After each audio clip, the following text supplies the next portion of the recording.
Good morning, everyone.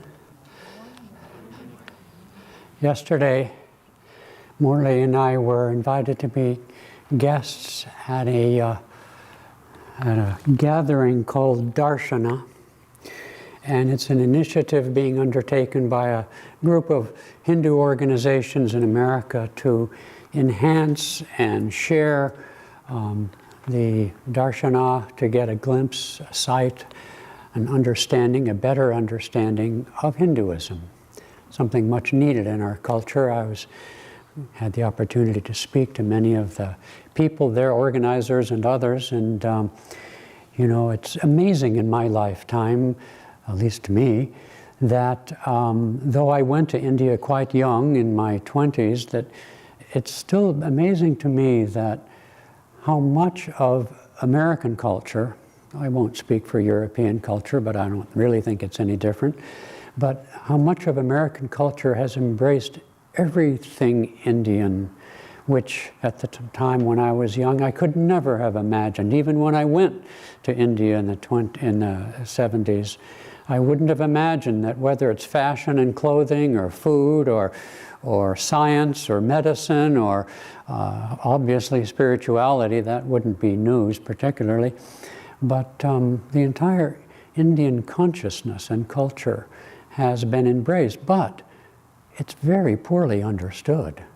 here in this country, particularly among Christians who ain't supposed to worship idols. And so, I'll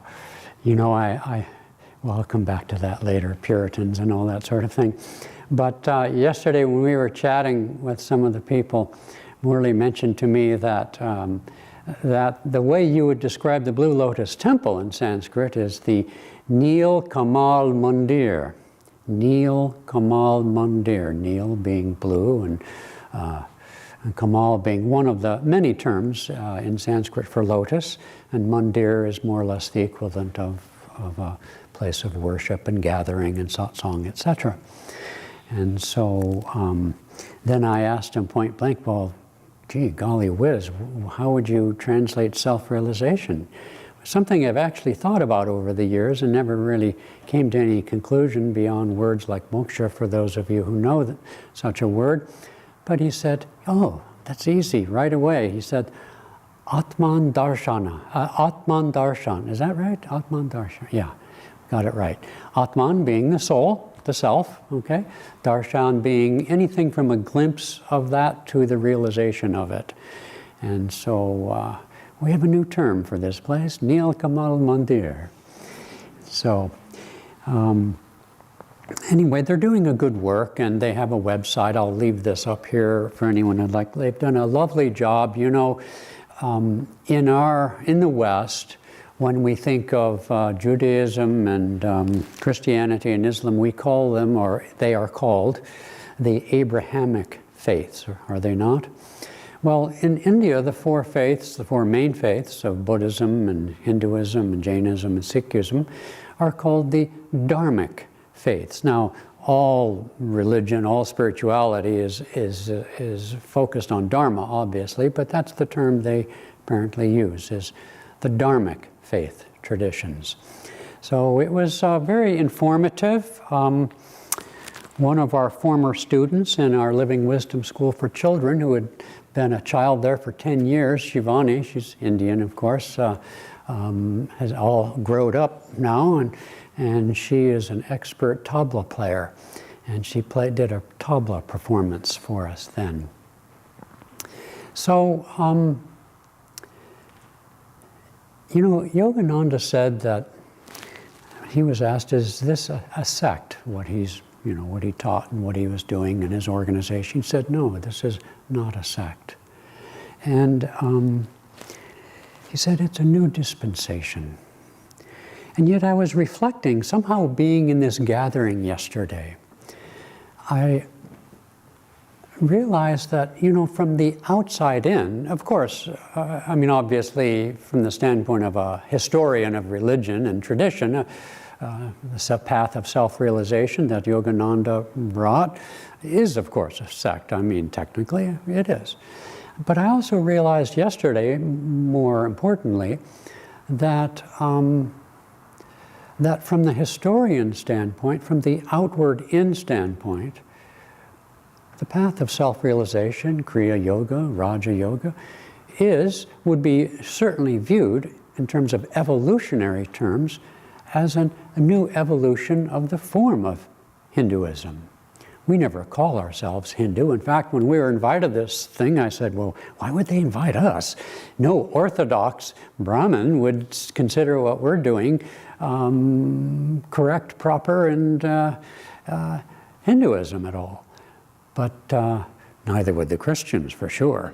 But that's not the point. The point is that if you look at the history, the evolution of religion and spirituality, there must be hundreds of Christian sects. How many Hindu sects I couldn't possibly imagine, and the same for all of them. And so we don't see ourselves in that way. Okay, Yogananda, master, as we say, has called this work a new dispensation. He even called it the second coming of Christ, which I'm surprised he wasn't crucified from saying that. But in any case, so it is, but it is an evolution, and our roots are there. And just as the Puritans smashed all the statues in the Catholic churches and others, we don't have idols, you see. It's a new understanding of the eternal truths, known in the indigenous term of Sanatana Dharma, not Hinduism, which was a later term imposed upon the religion of India. And so, and ironically, I suppose Puritans would say this of themselves. I don't know anything about Puritanism, don't need to, but they, and Protestants generally, would say at the time of the Reformation that they went back to the original Bible, didn't they not? Okay. And in effect, what Yogananda brought to the West is the original essence of the Vedas, the Upanishads, but especially the Gita, Bhagavad Gita, which is in itself the essence of that great tradition of universality. And so when we come to the teaching of today of transcendence, this is, you know, even in India, where the term transcendence, which one of the terms for which is moksha, is, there's a little Leo out there on the deck. Hi, Leo, he's walking around. Don't go down those stairs, Leo. Guy is cute as a bug. Anyway, what was I saying? It doesn't matter. It doesn't matter. Yeah, you know, you've heard the joke that that they, you know, they talk about dark matter and all that sort of stuff. But they discovered a new form.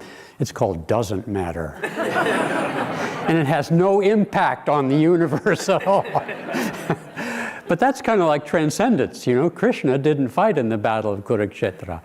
So doesn't matter is that essence of consciousness that is not involved, that isn't burdened by karma.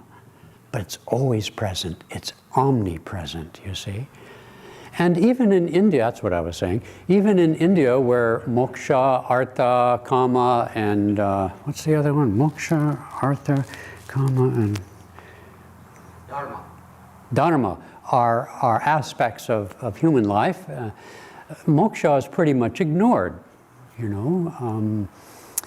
But the idea of transcendence, the idea of that we are. You know, I did some research last night, and I searched in the Bible how many times the phrase sons, plural, sons of God occur in the Bible. I came up with somewhere between 8 and 10 different times. And in Genesis chapter 6, very strange, verses 2 and 4, says, this was after the fall of Adam and Eve and after the chapter where everybody begat everybody, that it said, and the sons of God saw that the daughters of men were fair, and, you know, did what, of course, they did. And then it went on to say that of the children born by the combination of the sons of God and the daughters of men, were giants and men of great renown. And then even after Jesus' resurrection in the epistle to the Philippians and in 2 of the epistles to the Romans, they describe themselves as sons of God. And so, you know, this idea that Jesus died for our sins and, nothing we can do, because when Jesus said, be ye therefore perfect, it's obviously we ain't perfect. And if you only get one life to be perfect, it's not going to work. So you need some help. You need somebody to come in and save your skin or your soul. And so, of course, it all makes perfect sense when you put it in that very narrow box. But there's one story in the New Testament that has always inspired me. Actually, what inspires me is shown in the movie Jesus of Nazareth. And the actor Ernest Borgnine, who was basically a B-grade comedy actor, but he plays this one little role in the whole movie, and it just grips me every time. He comes up to Jesus and he plays the part in the New Testament of the centurion, the Romans, who were outcasts. They were untouchables from the standpoint of the Jews. So this guy comes up to Jesus and he's all dressed up like Roman centurion, and he says, Master, my servant, who has lived long with me and whom I dearly love, is dying. Can you come? And Jesus stands up and he looks at this guy. He had the nerve. A Roman, everybody hates the Romans, right? So he's really an outcast. And he looks at him and he says, I don't need to. Oh no! And he looks at him and then Jesus says, I will come. And the centurion says, no. I am a centurion, meaning I have 100 soldiers under my command. And if I say to one of them, go here, he goes there. And if I say to one of them, go there, he goes there. And I know that if you say, what did he say? Say but the word, and thy servant will be healed. I know it will happen. And Jesus gets up and he looks at this guy and he says, never have I seen amongst you all such faith. And I think also of the 2 criminals who were crucified with Christ. The one on the one side, the left side, mocked him, but the other on the right said, I know why I'm here. He had murdered somebody, I guess, but I don't know why you're here. You're the Christ, the Son of the living God. And Jesus said, this day you will be with me in heaven, meaning his sins were forgiven, as he said, from the cross. You see, this idea of either bad karma on the east or the fall of Adam, what do they call it? Original sin on the west. In one instant, we can cut the cord, the bind that ties, which is the sense of ego. In one instant, that can be severed, and we're free. Remember the story of the prodigal son? When the son finally came home and he's welcomed by his father, the other son got ticked off, didn't he? Because I've always been here, he said.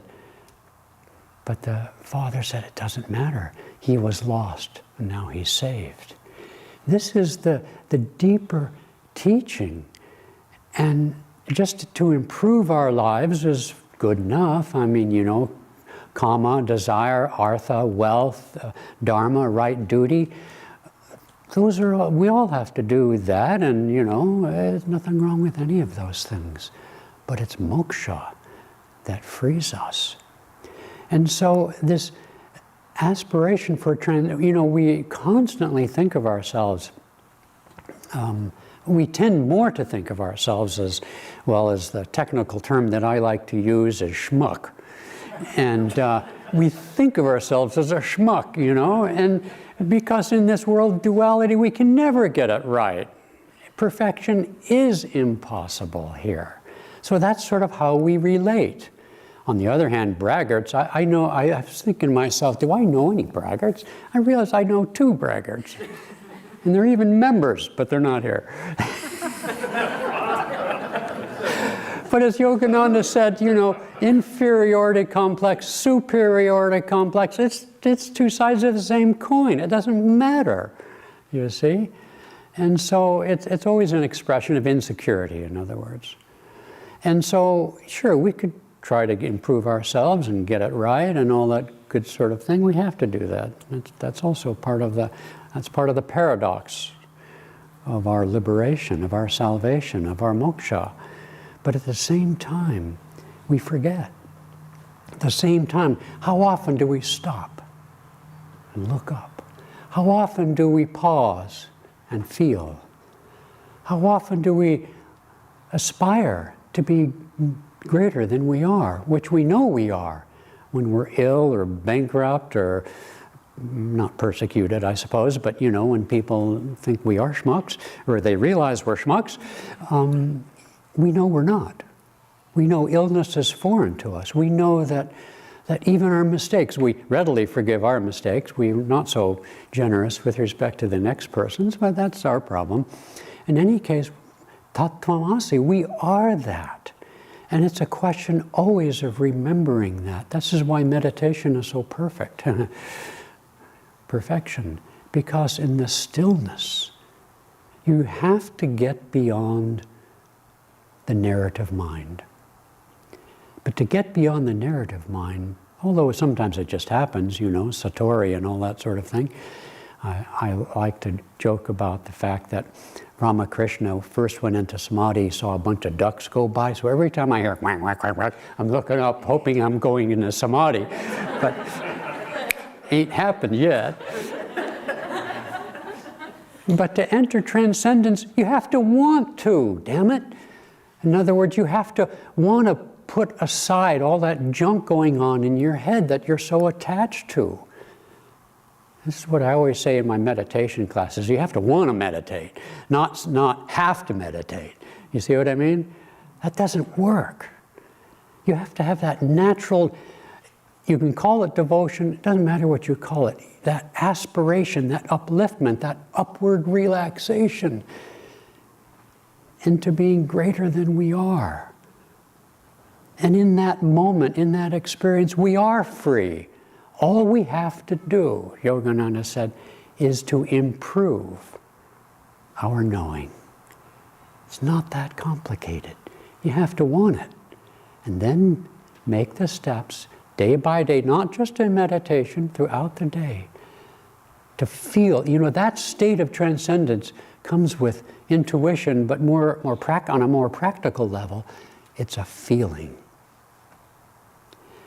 Stillness, emptiness is not empty and it's not still. It's a feeling, it's a potency, it's power, it's bliss, and it's always right there. But we have to want it. We have to want to seek it. And that is what will make us free.